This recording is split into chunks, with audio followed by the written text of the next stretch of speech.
Dios, seguimos, amados, con este tema de la palabra del Señor. Es un tema que estamos compartiendo y que vamos avanzando a través de estos versículos para llegar a definir lo que es el fruto del Espíritu, tal y como lo describe el versículo 22 que acabamos de leer, amada iglesia. Pero hemos mencionado, hermanos, durante algunas semanas las obras de la carne que se describen en estos versículos, en particular los versículos 19 al 21. Hemos mencionado también acerca de la obra del Espíritu Santo y hemos definido qué es la carne, como lo presenta aquí Pablo en el contexto de estos versículos que encontramos en Gálatas capítulo 5. Y hemos hablado de la lucha que hay entre la carne y el espíritu y la carne. Se mencionan unas obras de la carne, no son todas. Y es donde quiero que continuemos, porque si usted va al versículo 21, alabado sea el Señor, finalizando ese listado de 17 vicios o pecados que nacen en la carne pecaminosa, la carne que todavía mora en nosotros, aunque no somos pecadores en el sentido practicantes del pecado. Nosotros somos pecadores, sí somos pecadores. Y usted abrirá sus ojos y dice: pastor, pero yo ya no amo pecar. No amas pecar, pero eres un pecador. ¿En qué sentido eres un pecador? Eres un pecador redimido, salvo por gracia, pero eres un pecador. Lo que pasa es que ahora en ti y en mí mora el Espíritu Santo y hemos recibido se nos ha dado un nuevo nacimiento. Y el poder del pecado que nos gobernaba ha sido quebrantado y ya no gobierna el pecado, y por eso tú no andas pecando y corres a pecar. Pero no eres perfecto. A veces con un pensamiento, con una palabra, con una actitud ya estamos pecando contra Dios y contra nuestro prójimo. O cuando tú le hablas a tu esposa en ese tono de voz que la hieres, no es pecado. O cuando tú mientes para evitar un momento desagradable, no es pecado. O cuando tú dejas de cumplir tus obligaciones, aún civiles, porque las Sagradas Escrituras nos hablan de obligaciones civiles como ciudadanos de una nación, la nuestra Colombia, y tú dices: no, yo no pago impuestos, ni respeto las normas de tráfico. ¿No es eso pecado? Eso es violación de los mandamientos de Dios para usted y para mí. Y tú no eres un pecador en el sentido un practicante del pecado. Tú eres salvo, tú eres santo, tú eres regenerado. Pero no somos perfectos, y en nuestra imperfección, y notando, como dice Gálatas, que la carne todavía mora en nosotros, y en la carne lo que se origina es pecaminoso. Porque ni la fornicación, ni el adulterio, ni ninguno de los pecados que se mencionan ahí son buenos. Todos son pecado y se originan en la carne que también mora en la vida del cristiano. Ya no somos dominados por la carne, por el deseo pecaminoso. Esa es la diferencia. Y recuerde que si un día vamos a entrar al cielo, no es porque ahora usted sea perfecto, es por la justicia de Cristo. En otras palabras, el Señor lo ha hecho todo para que usted y yo seamos salvos. Y si Él no hubiera hecho nada, ninguno sería salvo. Por mérito propio, ninguno es santo aquí y perfecto. Esa perfección nos es imputada, si puedo decirlo de esa manera, o esa justicia que será recibida en los cielos, nos es imputada. Y de eso habla la justificación, cuando nuestros pecados son perdonados, en el momento en que en fe y en arrepentimiento nos acercamos a Dios, reconociendo que somos pecadores, lo cual nunca antes habíamos querido reconocer, lo cual hace entender que eso fue una obra de gracia y una obra del Espíritu Santo en nosotros, porque nunca por iniciativa nuestra corrimos a Dios a decirle: soy un pecador. La gente defiende y justifica su pecado hasta el día en que el Espíritu Santo nos convence de nuestra pecaminosidad. Ese día fue el día en que lloramos y reconocimos como niños, con angustia y dolor y llanto, que habíamos pecado suciamente delante de Dios. Pero hasta que eso suceda, el adúltero seguirá adulterando, el borracho seguirá borracho, el afeminado seguirá afeminado, la lesbiana seguirá lesbiana, el drogadicto seguirá drogadicto, y dice: yo amo esto y me gusta vivir así, aunque con su estilo de vida es un pecador sucio. ¿Verdad? Hay inmundicia en su ser. El pecado es impureza. El pecado es mancha, es contaminación, nos separa de Dios. Pero un día la gracia de Dios, cuando escuchamos el Evangelio y el Espíritu Santo penetró nuestros corazones y nos convenció. ¿Sabe a dónde nos llevó el Espíritu Santo? Nos llevó al punto de reconocer, repito, que somos pecadores, que Él es santo, que sin Dios estamos perdidos, pero que Él es nuestro Salvador. Y corrimos a doblar rodillas delante del Señor y a decirle: he pecado contra ti, soy pecador, perdóname, sálvame. Creo en ti, Señor Jesucristo. Hermano, eso no viene así por naturaleza. Esa es una obra de Dios en nuestras vidas. Y mientras eso no suceda, alguien podrá tener una Biblia, asistir a un culto y seguir pecando todas las veces que quiera. O sea, entregado al pecado sin freno. No se ha convertido, no se ha arrepentido de sus pecados todavía. Quizá le guste oír la palabra, pero no ha renunciado a sus pecados, a su estilo de vida. Es esclavo todavía. ¿Cuánto damos gloria al Señor? En el caso del cristiano, no, el cristiano no es un esclavo del pecado. Y no es que no pueda pecar, repito. Es que ya no ama pecar, ni corre en pos del pecado. Ni cada vez que siente el deseo pecaminoso dice: le voy a dar gusto, voy a fornicar, voy a adulterar, me voy a emborrachar, No.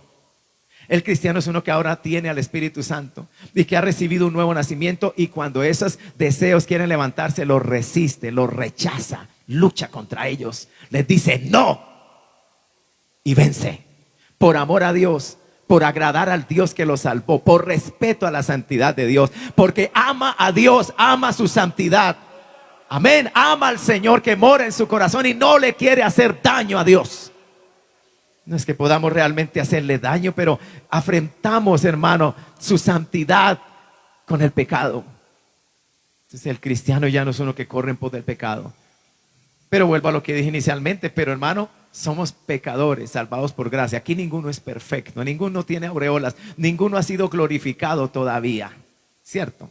Cierto que todavía estamos en este cuerpo, y por eso es que a veces nos da problemas la carne, y usted cae en enemistades y en rencillas y en envidias y en orgullo, y muestra esa soberbia tan fea, o que lo afea tanto en la manera en que responde y trata a su prójimo.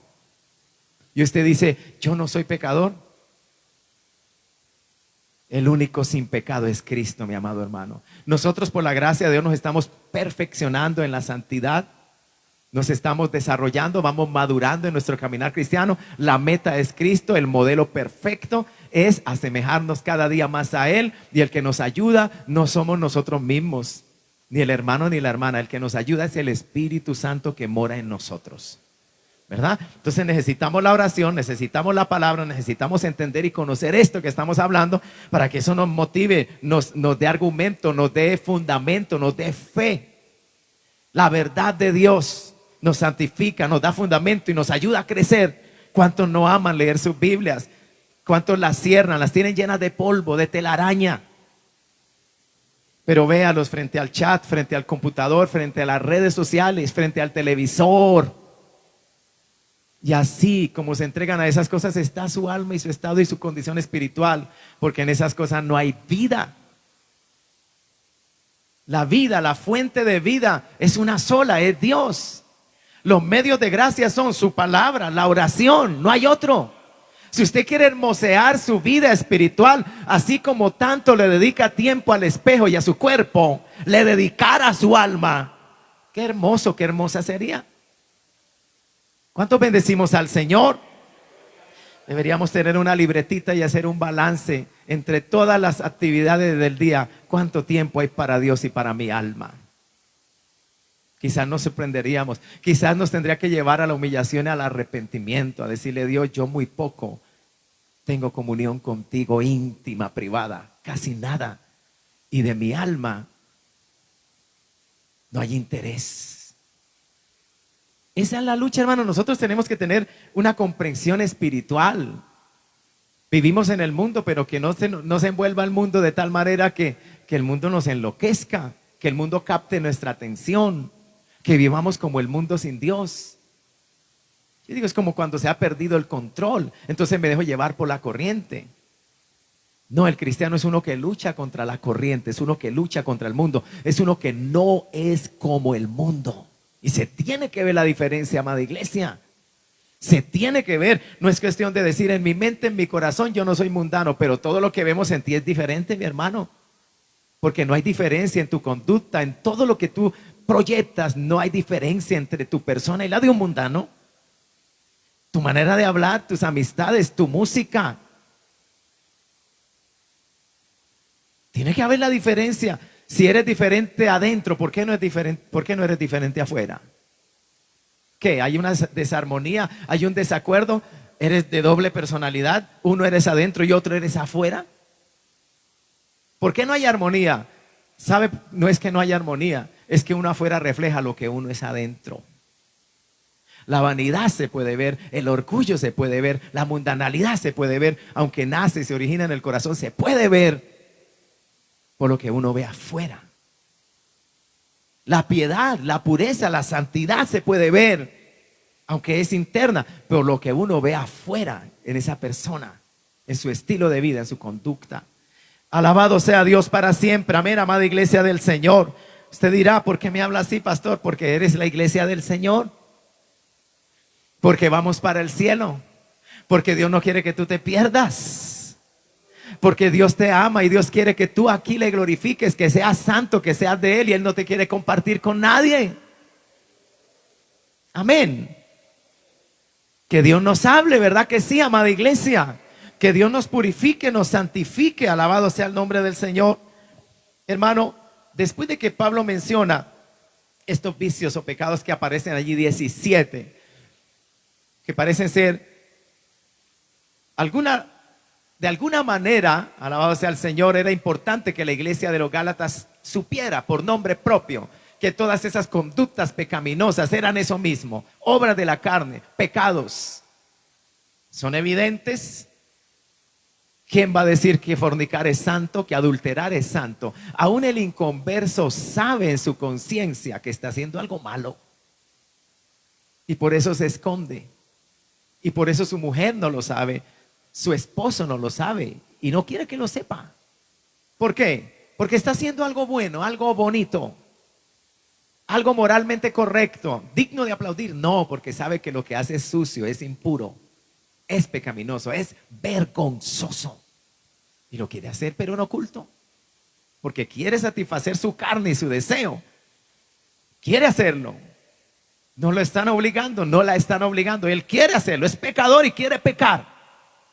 Y no le importa hacer daño a su propia familia. No le importa destruir una relación matrimonial. No le importa destruir la moral de sus hijos. No le importa golpear de esa manera su propia casa. No le importa, es pecador, es esclavo del pecado y lo que quiere es darle gusto a su deseo, a su carne. Es un esclavo. Porque cuánta tragedia trae el pecado. Alabado sea el Señor. ¿Cuántos bendecimos a Cristo, amados hermanos? Son pecados, alabado sea el Señor, digno de condenar. Que Dios condene en su santa palabra. Que ya no deben estar en la vida del cristiano. Y que si alguien dice ser cristiano y eso es lo que vemos en él, tú no eres cristiano todavía. Tú no eres salvo todavía. Tú eres un esclavo del pecado. Las puertas del cielo no están abiertas para ti. Y si no están abiertas las puertas del cielo, ¿cuáles puertas se abrirán para ti en el día final? Si solo hay dos lugares. Tanto querer complacer el pecado aquí para terminar en el infierno. Tanto querer satisfacer mi carne aquí para terminar en un lugar donde nadie quiere estar. Donde nadie quiere estar. Gloria al nombre del Señor. Hay muchos que dicen, para mí esta vida es un infierno. No, eso no se compara. No es nada comparable con el verdadero infierno, tal y como lo describe la Escritura. Si hay lugar de tormento, si hay lugar de sufrimiento insoportable, incesante, es el infierno. Si hay lugar de oscuridad, si hay lugar donde ninguno de tus deseos serán satisfechos. Porque la gente se justifica diciendo, yo soy así y quiero satisfacer mis deseos, quiero ser feliz. Pero no sabe que es un esclavo miserable del pecado. Que el pecado lo gobierna y lo consume a él, su moral, su reputación, su salud, su familia. Que lo aleja de Dios y finalmente lo arroja al infierno. Y por eso digo yo, tanto esfuerzo para pecar y por pecar, cuando esa será tu paga y tu recompensa, porque la paga del pecado es muerte. Y Cristo en su gracia, en su misericordia, Dios envió a su Hijo a morir en la cruz y llevar nuestros sucios pecados y llevar nuestra maldición sobre Él, para que usted y yo no sigamos pecando, para que usted y yo recibamos la salvación, para que usted y yo vayamos al cielo. O sea, note lo grande que Dios ha hecho por nosotros, amada iglesia. Somos pueblo santo de Dios, somos pueblo santificado, somos pueblo que significa santificado, apartado, separado, diferente. Y hemos de estar, hermanos, a la altura de eso, porque eso lo hizo Dios. Dios fue el que lo tomó a usted y me tomó a mí del sucio mundo del pecado y me limpió y me puso allí. Porque yo quiero volver a correr a ese sucio mundo de pecado. Porque yo quiero volver a manchar, a contaminar, a ensuciar lo que ya Dios limpió, ya Dios santificó. Hay una lucha en cada uno de nosotros, amada iglesia. Y Pablo la describe, repito, como una lucha entre el espíritu y la carne. Bendito sea el Señor. Pero que por la gracia de Dios y por la obra del Espíritu Santo podemos vencer. Por eso el verso 16 dice, digo pues, la orden es, andad en el Espíritu y no satisfagáis los deseos de la carne. Las versiones inglesas, ya lo he dicho, dicen, andad en el Espíritu y no cumpliréis. Aquí se ve como si fueran dos mandatos, andad en el Espíritu, y el segundo, no satisfagáis los deseos de la carne.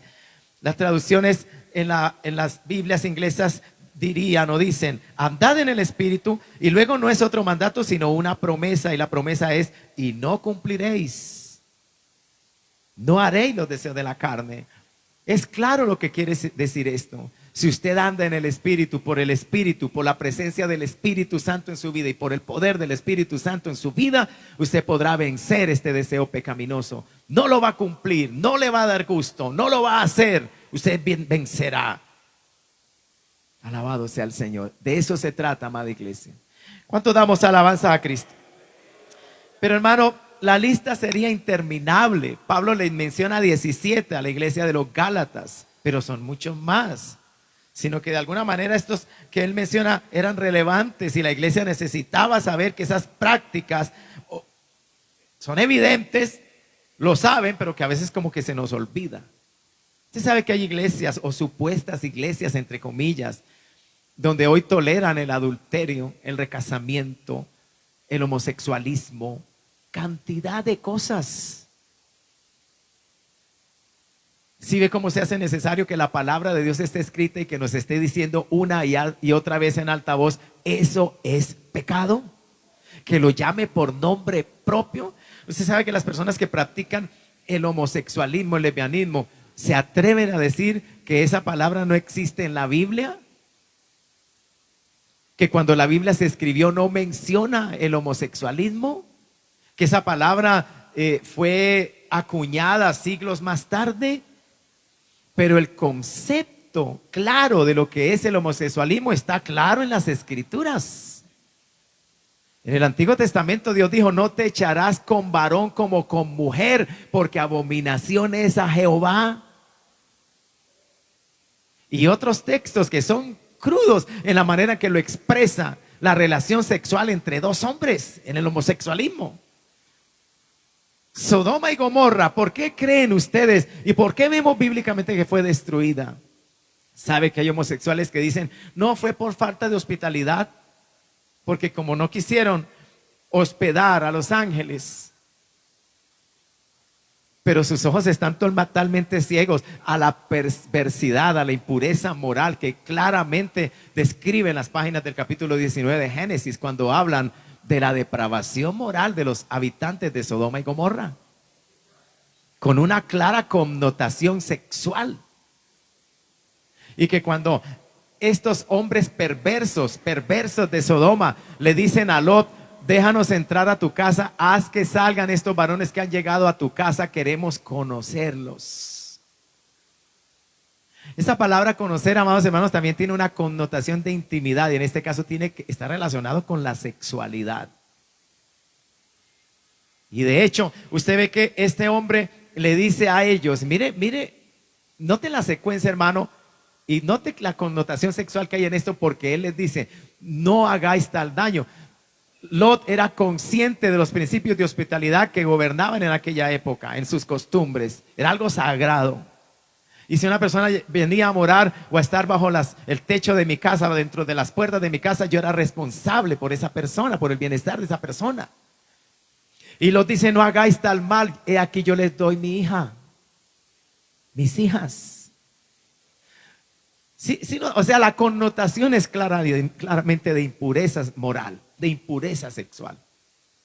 Pero repito, hermano, hoy día hay personas dentro del homosexualismo para supuestamente, hermanos, favorecer o aprobar las supuestas llamadas iglesias de homosexuales, con supuestos llamados pastores homosexuales, que abiertamente aplauden esa conducta inmoral, pecaminosa, tan claramente descrita en las Sagradas Escrituras como un pecado abominable a los ojos de Dios. En el Nuevo Testamento, Pablo, hablando de las prácticas pecaminosas entre los corintios, dice, esto erais algunos, y entre ellas menciona los afeminados y los que se echan con varones. Está claro. Ellos podrán decir, pero ahí no dice homosexual. Come on, dicen en inglés. Por favor. ¿Qué es un afeminado y qué es un hombre que se acuesta en una misma cama a dormir con otro varón? Con una clara connotación sexual, es lo que quiere decir el texto. Y la Biblia dice que los que practican tales cosas no heredarán el reino de Dios. Es un pecado. Y no solo ese, todos los que están en la lista, el adulterio, la fornicación. Y esa lista que menciona allí, que hay varias que encontramos en las Escrituras, que menciona con nombre propio gran cantidad de pecados que practicamos nosotros los seres humanos en nuestra impureza, en nuestra pecaminosidad. Hasta que un día Dios tiene misericordia y nos salva por gracia y nos liberta de ese vicio y de esa esclavitud al pecado. Y empezamos a amar la pureza, la santidad. El impío, el inconverso no entiende eso. Creerá que tú y yo somos tontos. Porque amamos la pureza, la buena moral, la santidad. Porque amamos a Dios. La Biblia dice claramente que el Dios de este siglo ha enceguecido su entendimiento para que no le resplandezca la luz del Evangelio de Cristo. Lo que es un ciego y es un esclavo. Lo que es un pervertido moral y espiritualmente hablando. Un esclavo de sus bajas pasiones, de sus bajos deseos. ¿Sabe cómo lo describe la Sagrada Escritura cuando el hombre es esclavo así? Sus pasiones animales. Habla del hombre natural en 1 Corintios capítulo 2 y las versiones originales no decían el hombre natural, dicen el hombre animal. O sea, hablando de su naturaleza pecaminosa, desordenada, sus bajas pasiones. Dice, no entiende las cosas de Dios porque solo se pueden entender por el Espíritu. Y eso solo las pueden entender los que han recibido el Espíritu, los que han nacido de nuevo, los que ahora son cristianos, salvos por la fe. Esa es la gran diferencia, amada iglesia del Señor. Cristo vive para siempre, amén, mis amados. Pero hermanos, no son los únicos. Por eso Pablo en el verso 21, finalizando, dice, envidias, homicidio, borracheras, orgías, pero luego añade, y cosas semejantes a estas. Amén. O sea, hay otras más. Alguien dijo, la carne es un monstruo con muchas cabezas.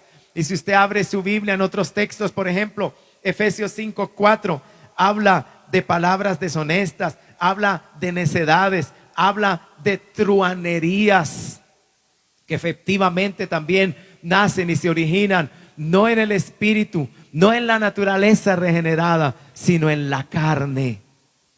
Abra conmigo un momentito, hermano, Efesios, donde acabo de leer, capítulo 5, el versículo 4 dice, perdón, leamos desde el verso 3 del capítulo 5. Pero fornicación y toda inmundicia o avaricia, ni aún se nombre entre vosotros, como conviene a santos. Tremendo, hermano, las demandas de la santidad de Dios. Pablo, hermano, bajo la inspiración del Espíritu Santo, advierte a los creyentes de Éfeso. Esta es una orden, hermano. Cosas como la fornicación, toda inmundicia o avaricia, esto ni aún hablen de estas cosas, mis hermanos. Eso ni aún se nombre entre vosotros como conviene a santos. Somos santos, somos la iglesia del Señor.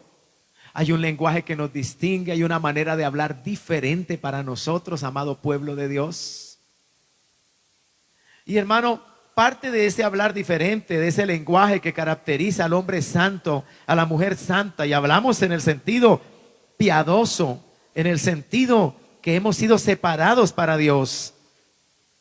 El verso 4 nos describe ya, menciona lo que son las palabras deshonestas. Dice, ni aún se nombra entre vosotros como conviene a santos, culmina el verso 3, y el verso 4 dice, ni palabras deshonestas, ni necedades, ni truanerías que no convienen. Hermano, permítame definirle rápidamente qué son palabras deshonestas. Escuche, palabras deshonestas significa charla o habla sucia.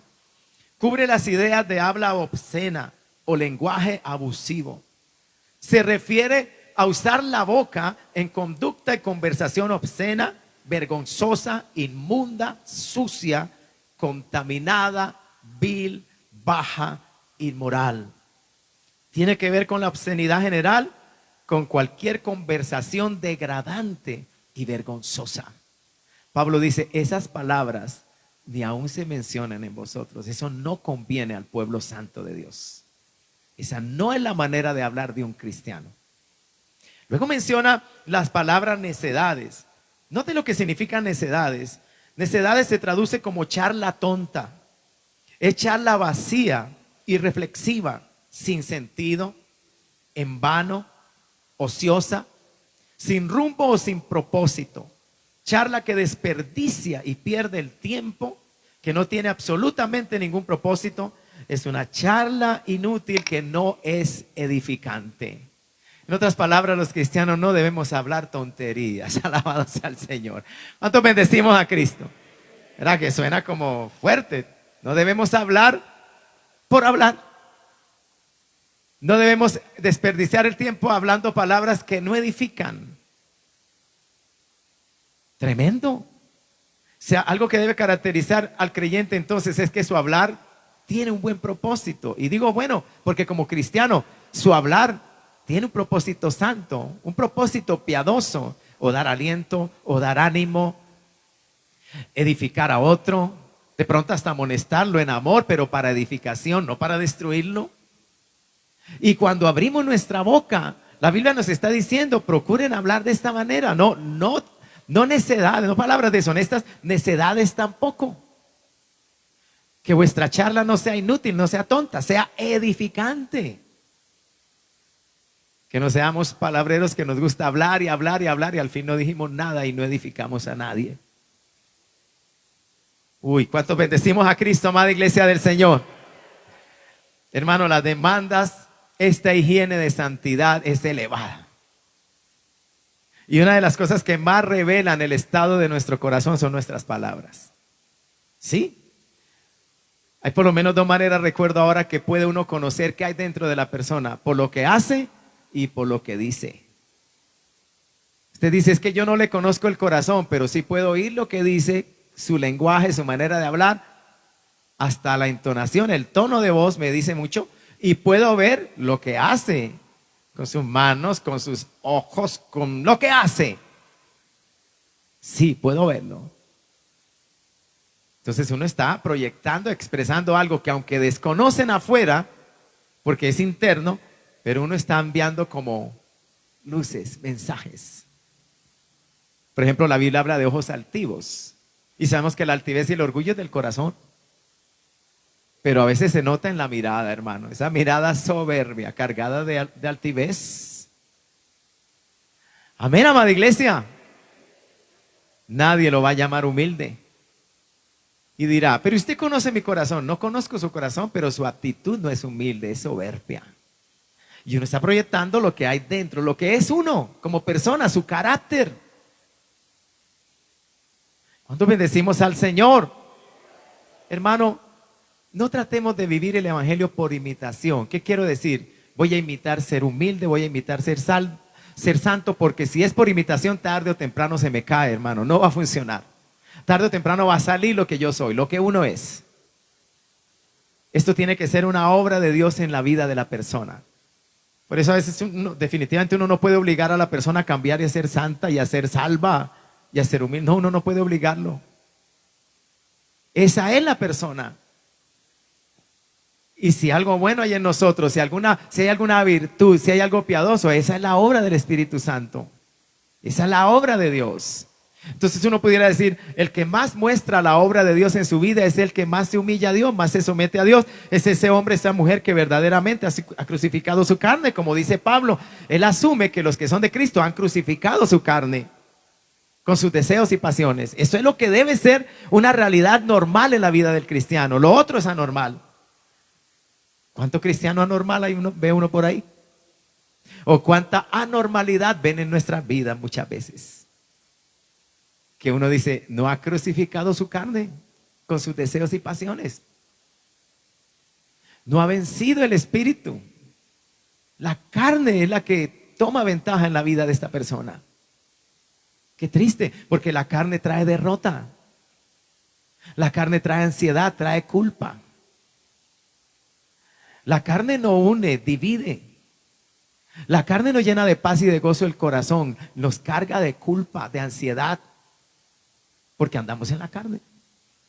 Pero usted dice, no, déjeme ser así, a mí me gusta ser así, pero verdaderamente es tu problema. ¿En qué sentido? Viviendo de esa manera vas a tener problemas. Vas a tener problemas. El que siembra para la carne, de la carne segará corrupción. El que siembra para el espíritu, del espíritu segará vida eterna. Las personas más gozosas, pudiera decir yo, son las personas más llenas del Señor, que más han sometido su carne y sus deseos a Dios. Son las más gozosas y son las más amorosas. Usted ve que hay personas que dicen, con esa persona es lindo tratar, es tan agradable tratar con esa persona. Y otros la identifican. Casi nunca hemos oído de que esta persona ande en conflictos, en peleas, en envidias. Qué hermoso carácter. ¿Sabe qué es?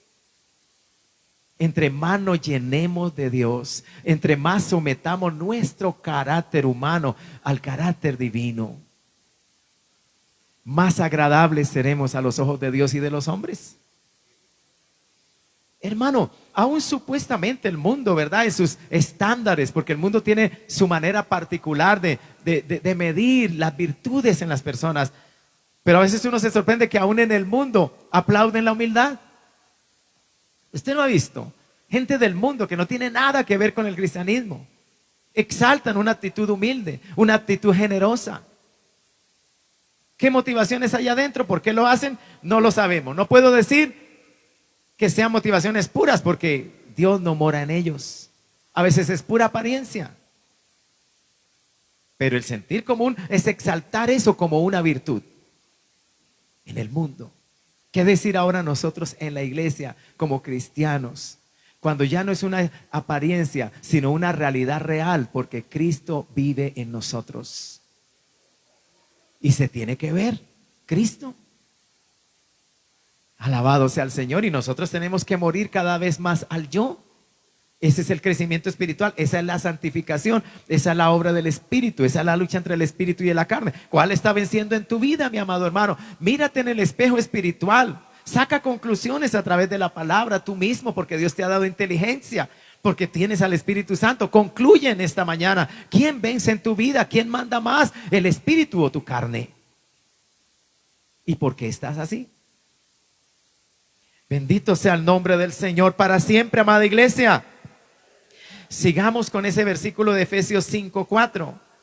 Ni palabras deshonestas ni necedades. Y luego aparece una palabra allí: truanerías.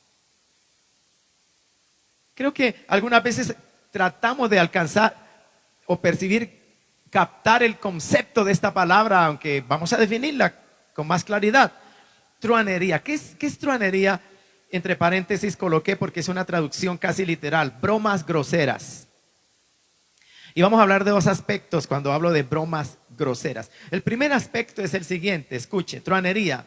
Esta palabra se usa a menudo de bromas o conversaciones de color. Cuando hablo de color, ya tiene una connotación impura, ¿no? Quizás un doble sentido. Esta palabra, repito, se usa a menudo de bromas o conversaciones de color. Hace referencia a bromas sucias o humor con matices sugerentes.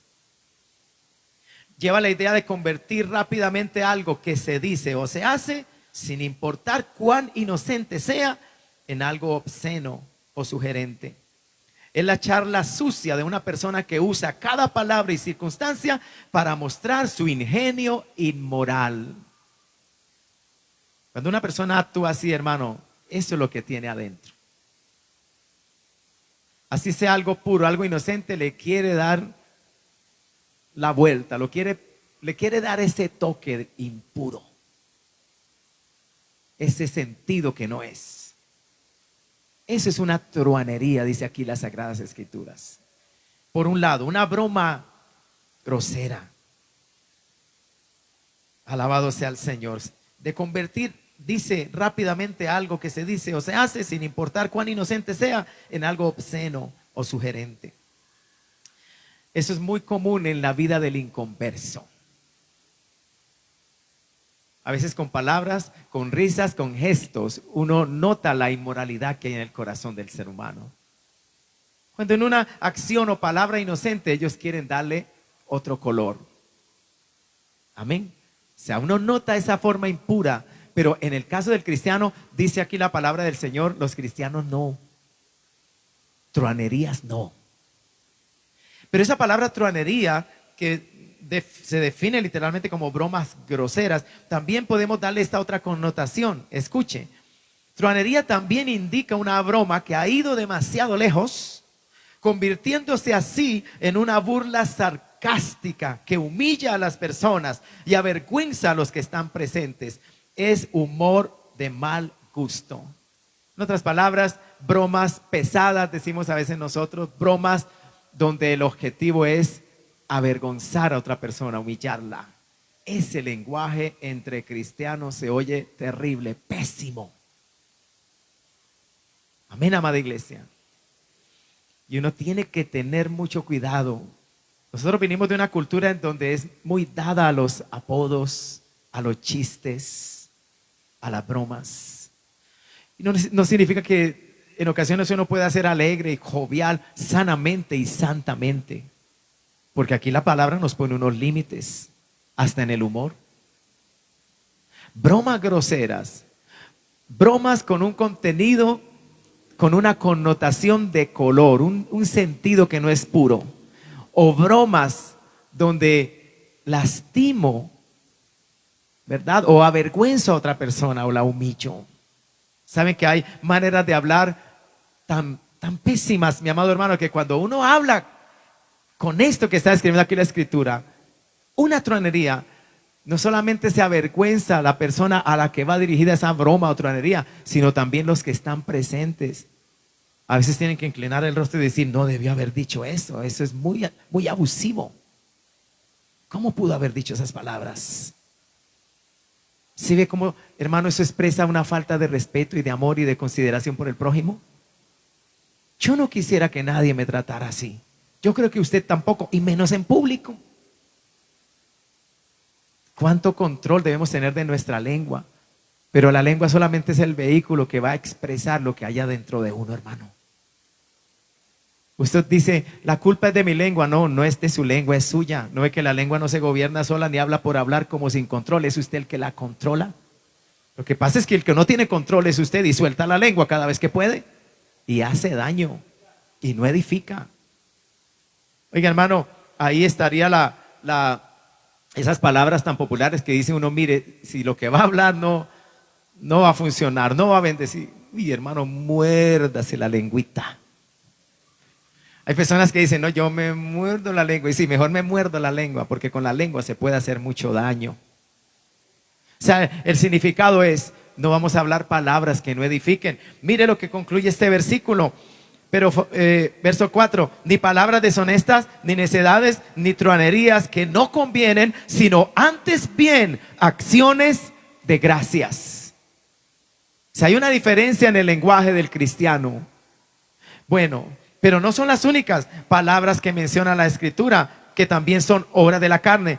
Manténgase en Efesios 4, porque aquí en Efesios 4:31, sea unos versículos atrás de donde estábamos en nuestras Biblias, también hay otras cosas, hermanos, que se originan en la carne. Mire el verso 31, dice, quítense, quítense. Oiga, palabra contundente, ¿no? Es una palabra contundente, es un imperativo aquí. Quítense de vosotros toda, y aquí aparece un listado muy feo también, toda amargura, enojo, ira, gritería y maledicencia y toda malicia. Y también hay un antes. O sea, en vez de todo lo que se acaba de mencionar, más bien ustedes cristianos sean benignos unos con otros, misericordiosos, perdonándoos unos a otros, como Dios también os perdonó a vosotros en Cristo. ¿Conocía usted la palabra amargura? Contra todas esas cosas luchamos nosotros los cristianos. ¿Por qué? Porque somos carne, porque la carne mora en nosotros. ¿Cuántas veces Satanás tratará la puerta tocará la puerta del corazón? Sí, tratará de inyectar amargura. ¿Cómo? Por medio de una circunstancia, de un hecho doloroso, de una palabra hiriente. ¿Alguna vez se le ha lanzado a usted una palabra hiriente? ¿Cuánta pecaminosidad hay en nosotros los seres humanos? Que se expresa en una falta, repito, de amor, consideración y respeto a nuestro prójimo. ¿Y cuántas veces, hermanos, hemos hablado palabras hirientes? ¿Cómo Dios nos ha creado de tal manera que algunos dicen, si usted hubiera dicho esas palabras de otra forma, diferente se hubiera entendido, recibido, sentido, pero usted las dijo? Note lo que hay detrás de nosotros. Cuando el espíritu humano, nuestro espíritu, se expresa con toda su fuerza, podemos hacerlo, hermano, bajo el dominio, el control del Espíritu Santo, y edificar tanto con nuestras palabras. Por eso la Biblia dice en Proverbios que la lengua también, las palabras buenas son medicina, pero que la lengua también es como espada que quebranta. Entonces, si en otras palabras yo me solté del control del Espíritu y ahora soy yo el que va a hablar, ay Dios, cuidémonos. Nosotros en nuestra emoción decimos, ahora me van a oír a mí, ay Santo Señor. Ponle freno a la lengua, ponle filtro a sus palabras. Porque si en verdad es él, es ella la que va a hablar ahora, yo quiero que seas tú el que hable, Señor, porque tú me vas a hablar, tú me vas a convencer, tú vas a penetrar mi corazón, porque son palabras sazonadas con gracia, con sal, para edificarme, no para destruirme. Y si vas a usar un instrumento, a una persona, a un hermano en la fe, alabado sea el Señor. Y es tan difícil, hermano, porque nosotros a veces no queremos que nos hablen, no queremos oír esas palabras, no queremos, hermano, enfrentar esa dolorosa condición nuestra. Luchamos hasta último momento por justificarla, por defenderla. Y a veces hasta las buenas palabras las resistimos. ¿Por qué me tuvo que haber dicho eso? Y se lo dijo bien, por su beneficio. Esa es nuestra carne, amada iglesia. Pero cuando estamos decididos a hacer la voluntad de Dios y a que el Espíritu de Dios reine en nosotros, ¿sabe qué pasa? Esas palabras buenas tienen un buen efecto, porque aunque en el momento hayamos resistido, luego en la soledad nos compungimos, lloramos, reconocemos que estamos mal y decimos, ese hermano tenía la razón, yo me le negué, pero es la verdad, él me dijo la verdad. Dios, ayúdame, ¿qué puedo hacer yo? Y muchas veces retornar y agradecerle a ese hermano y a esa hermana, decirle, hermano, aunque me dolió lo que me dijo, pero usted me lo dijo en amor, me lo dijo sabiamente, usted me dijo la verdad. Ore por mí, ayúdeme a orar. Gracias por su consejo. Esa es nuestra naturaleza, hermano y hermana, tan débil, tan difícil, tan frágil, tan vulnerable. Ahora, ¿qué, hermanos? Cuando entonces una persona dice, pues voy a hablar, yo digo, y no, no, no, no hables tú. Busca al Señor y llénate del Señor para que cuando tú hables sea el Señor el que hable a través de tu vida, para que haya gracia, para que haya sal en tu palabra, en tu hablar. Esa es una parte de la escritura que habla y dice, sea vuestra palabra con gracia, sazonada con sal. Buen sabor, buen gusto. Alabado sea Dios para siempre. Amén, amada iglesia del Señor. Pero cuando no es así, hermano, podemos ser heridos. Tenemos que estar revestidos del Señor. ¿Sabe? El amor cristiano nos ayuda en esa área. A veces, hermano, cuando somos heridos con una palabra hiriente, algo que eso viene a revelar en nosotros, según la reacción que nosotros tengamos, que no es fácil para nadie que se le hiera con palabras, pero algo que viene a revelar esas palabras en uno a veces es también mi falta de amor cristiano, porque viene a desarrollarse la amargura, la venganza, el odio.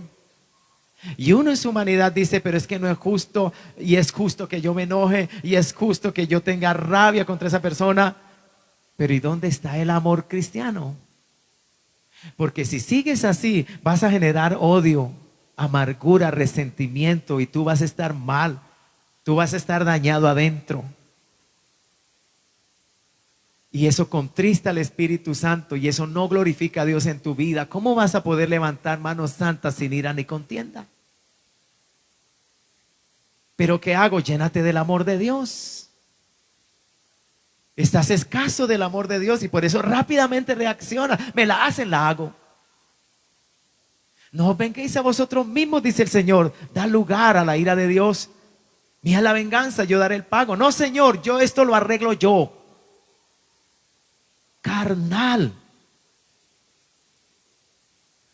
Es nuestra carne, amada iglesia del Señor. Y por supuesto la carne no va a arreglar las cosas, las va a empeorar. Las va a empeorar. La carne solo produce carne. Hermano, es el Espíritu el que nos puede llevar al arrepentimiento. Todo esto es bueno en una comunidad cristiana porque todos nosotros somos personas con defectos, con debilidades, con luchas, que podemos ser susceptibles, que podemos ser tentados a la ira, al enojo, a la contienda. Entonces, esto es bueno, amado hermano, entenderlo, y esto es bueno practicarlo en el sentido del amor cristiano, llenarnos del Señor, decirle a Dios, ayúdame para que la iglesia sea edificada, para que la iglesia esté unida. ¿Cuándo se desune en la iglesia? Cuando dos hermanos o hermanos pecan entre sí, ya sea porque se mintieron, se engañaron, se ofendieron, murmuraron, se calumniaron, hay envidia, hay orgullo. Por cualquiera de esos pecados hay desunión en la iglesia, hay división entre los hermanos, hay separación entre los creyentes. Siempre va a ser así. Todo se origina en la carne que está en uno. Gloria a Dios. Y sin duda, amado hermano, y sin duda, como cristiano hay una responsabilidad mía. Aunque yo diga, es que a mí, yo fui el ofendido, pero hay una responsabilidad mía. Y la responsabilidad mía es amar y perdonar. ¿O no? ¿O no, amada iglesia del Señor? Sí. Usted dice, aunque sea grande el daño, amada iglesia, lo dice la Biblia. Pedro dijo, Señor, ¿cuántas veces perdonaré a mi hermano que peque contra mí? Hasta 7. No te digo 7, hasta 70 veces 7. Y no es un número para calcular. Lo que el Señor quiere decir es, debes tener siempre un espíritu perdonador. O no lo tuvo Cristo, o no somos llamados a ser como Cristo, o no está el Espíritu Santo dentro de nosotros luchando para hacernos cada día más como Cristo. Si es así, y que es así en verdad, ¿qué lugar tiene el odio y la venganza en nuestro corazón? Eso no es obra del Espíritu Santo, y eso no te justifica a mí, ni a ti, ni a mí. No hay cómo justificar el odio y la venganza y la falta de perdón. Perdóneme, pero no hay cómo justificarlo delante de Dios. No hay. No hay. Léase la Biblia. Usted no va a encontrar jamás que Dios vaya a justificar el odio o la falta de perdón por causa de un daño que me fue hecho. No lo hay en la Escritura. Nadie recibió tanto daño, como el Señor Jesucristo mismo. Y nadie ha perdonado tanto como el Señor Jesucristo mismo. Y somos cristianos, somos de Él, somos llamados a ser como Él. Y el Espíritu Santo está bregando con tu vida y con la mía para formar a Cristo en mí y en ti. Entonces, esas circunstancias a veces entre hermanos lo que viene a revelar es nuestra falta de amor cristiano, nuestro vacío espiritual, nuestra falta de Dios en nuestra vida, de llenarnos, nuestra falta de obediencia, nuestro descuido espiritual, dándole lugar a la carne, al entretenimiento, a perder el tiempo, pero no hay lugar para la oración, no hay lugar para la palabra, no hay lugar para la seriedad espiritual, no hay lugar para el deseo de ser edificado, para ver la palabra y ser como dice la palabra. Y luego se refleja en nuestra vida, en nuestra conducta, amada iglesia del Señor. Esas luchas, hermanos, suceden entre cristianos también y por eso están escritas en las epístolas. Porque esas epístolas no fueron escritas a inconversos, fueron escritas a iglesias, a cristianos como usted y como yo. ¿Cuántos bendecimos a Cristo en esta hora, amada iglesia del Señor? Alabemos a Dios. Pero vamos a ir terminando, hermanos, pero quisiera concluir con este versículo. Son obras de la carne también. ¿Qué es la amargura? Mire, el verso 31 dice, quítense de vosotros toda amargura. Voy a definir estas palabras.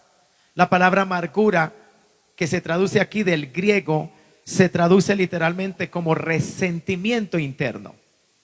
Resentimiento interno. La palabra amargura refleja un resentimiento oculto y reprimido que puede estallar en cualquier momento. Es una actitud obsesionada, melancólica, llena de rencor.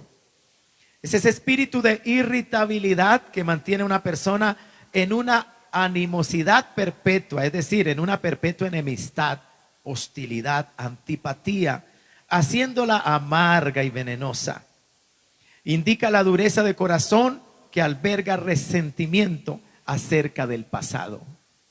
Sí, hermanos, porque hay amarguras que perduran por mucho tiempo, vienen de atrás. De hecho, usted ve la sociedad sin Dios, algunas veces trata de explicar las conductas criminales como la expresión, el estallido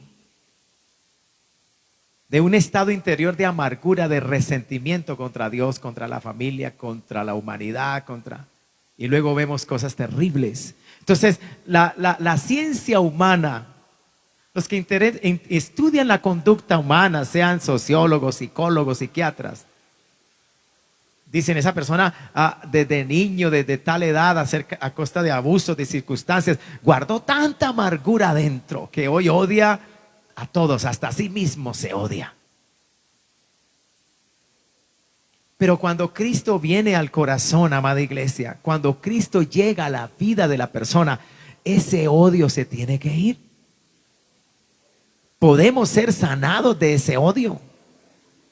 Y yo he conocido, hermanos, testimonios reales de cristianos que en su tiempo antiguo, siendo no creyentes, juraron matar a otra persona. ¿Sabe que he conocido el caso como de 3 cristianos que siendo niños vieron cómo su padre salvaje y brutalmente agredía a su propia madre?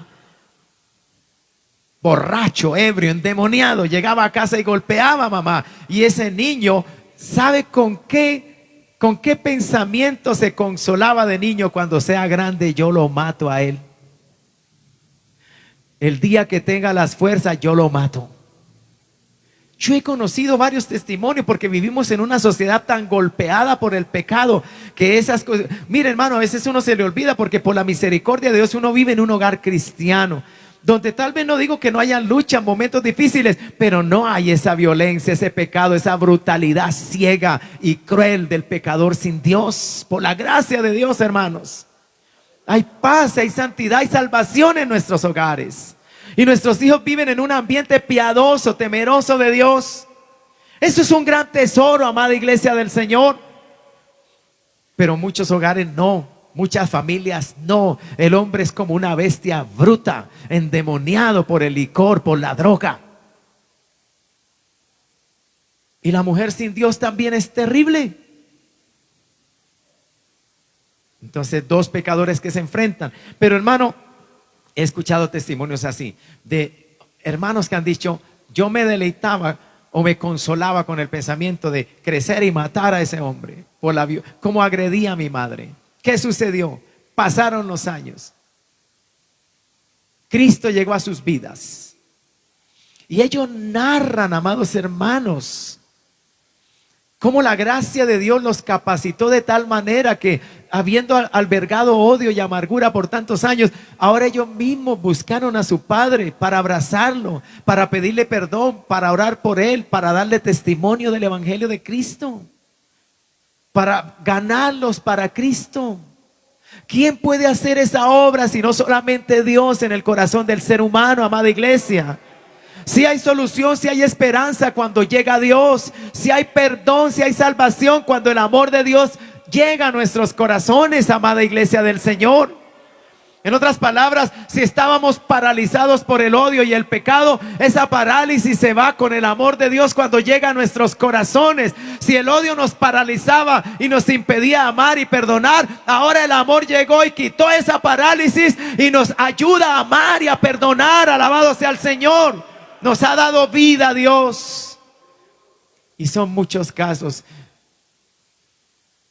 Hermano, escuché años atrás a un pastor comentar que en una de sus campañas, predicando en, creo que era la ciudad de Duitama,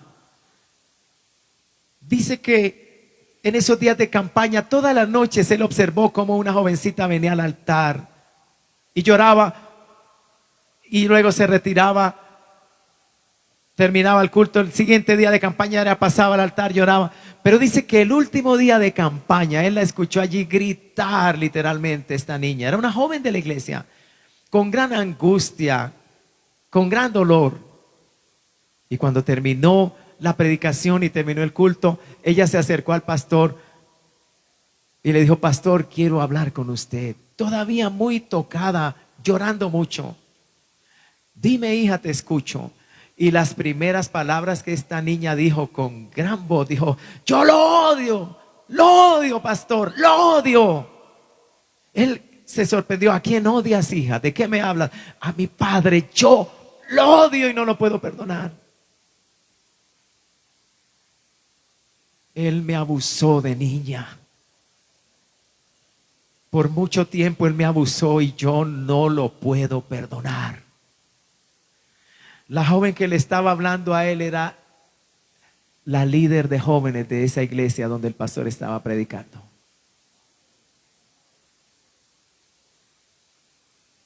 Gloria al Señor. Hablaron. Ella dijo: la palabra hoy me ha tocado, pero no soy capaz de perdonar, pastor, ayúdeme. Él le habló. Ella se desahogó, sacó todo su amargura y dolor, lloró con gran amargura. Mira, hermano, cómo el pecado destruye los hogares, las familias. Mira cómo cuando un hombre o una mujer actúa de esa manera es como una bestia bruta. El diablo lo ha tomado para destruir a su prójimo. A veces sus propios hijos, sus propias hijas, su propia esposa, su propio esposo. Y cuánta tragedia y dolor trae eso a las vidas golpeadas por el pecado. Mire cuántos están hoy en una cárcel. Si usted les pregunta qué fue lo que pasó con ellos. Un hermano me compartía el caso de un hombre que cometió una violación horrorosa y fue enviado a la cárcel. Y desde la cárcel, hombres ya mayores que estaban purgando sus crímenes esperaban que llegara pronto a ese lugar, porque querían hacerle daño. ¿Y cuál era la razón? Ellos de niños habían sido violados.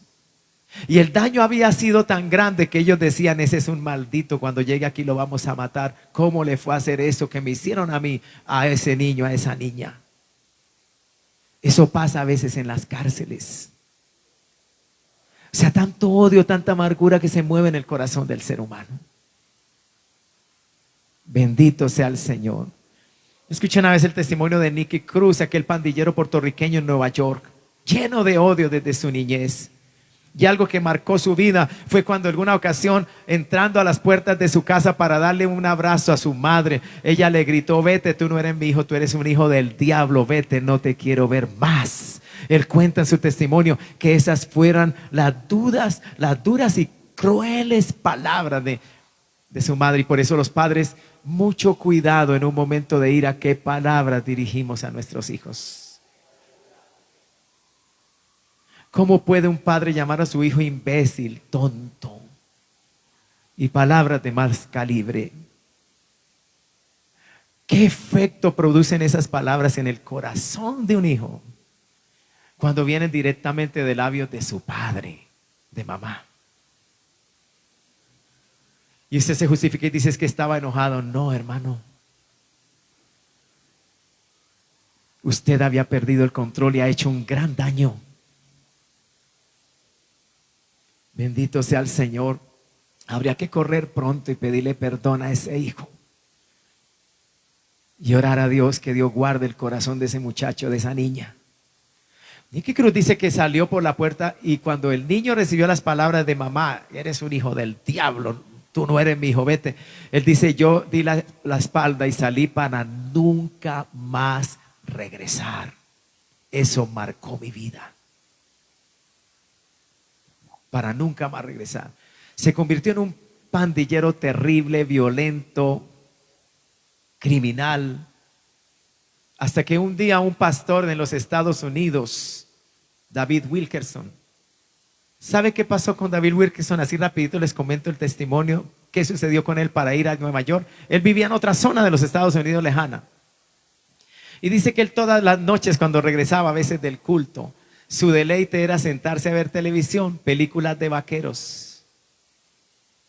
Pero que una noche, cuando él regresaba del culto para sentarse 1 o 2 horas a ver televisión, él en su buzón de correo ve una revista que llegaba semanalmente a su casa y, como sintiéndose atraído por algo, él la pone en la mesita de centro de su sala y sale a la habitación, regresa y la abre. Algo lo atraía, algo lo atrae a abrir la revista, y cuando abre la revista, el primer rostro que ve allí es el de Nicky Cruz y el titular arriba: unos pandilleros en Nueva York estaban condenados, habían cometido un grave delito y estaban, hermano, esperando un veredicto.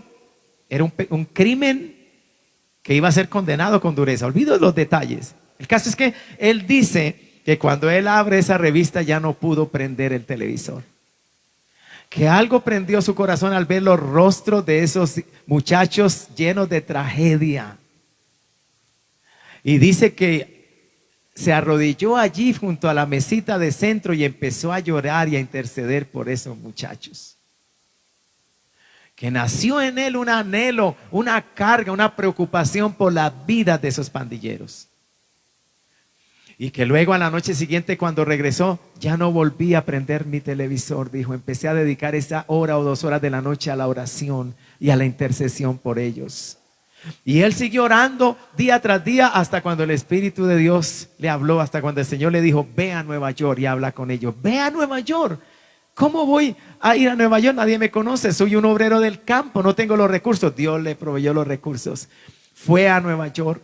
Habló con Nicky Cruz. Nicky Cruz lo amenazó de muerte porque estaba lleno de odio y maldijo al predicador y le dijo: con este cuchillo te voy a hacer pedazos. Pero David Wilkerson volvió a la dirección donde vivía Nicky Cruz y allí estuvo toda la noche orando por él. A la mañana siguiente, cuando Nicky Cruz abre su puerta, maldice al predicador y le dice: ya te dije que te fueras, ¿qué haces aquí? Dijo: el amor de Cristo me constriñe. Nicky, Cristo te ama.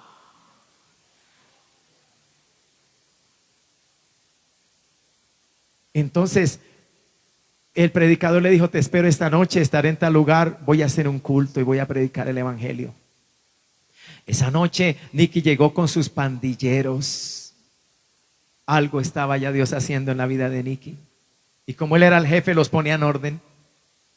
Y él dice que mientras predicaba a David Wilkerson, él lloraba. Y que cuando se pusieron en pie le dijo: Nicky, quiero orar por ti. Todos aquellos que quieran entregarse a Cristo, vengan, acérquense, quiero orar por ustedes. Nicky pasó como impulsado por una fuerza. Dice que no se atrevía a cerrar los ojos. En su vida criminal, él nunca cerraba los ojos porque él siempre esperaba una puñalada o un golpe de cualquier parte. Así que él decía, cierro mis ojos y aquí me caen arriba. No voy a cerrar mis ojos. Pero que de momento se encontró con sus ojos cerrados, apretando sus dientes, llorando como un niño. Y sus primeras palabras fueron, Señor, yo estoy lleno de odio. Pero hoy yo te pido, bautiza ese odio con tu amor.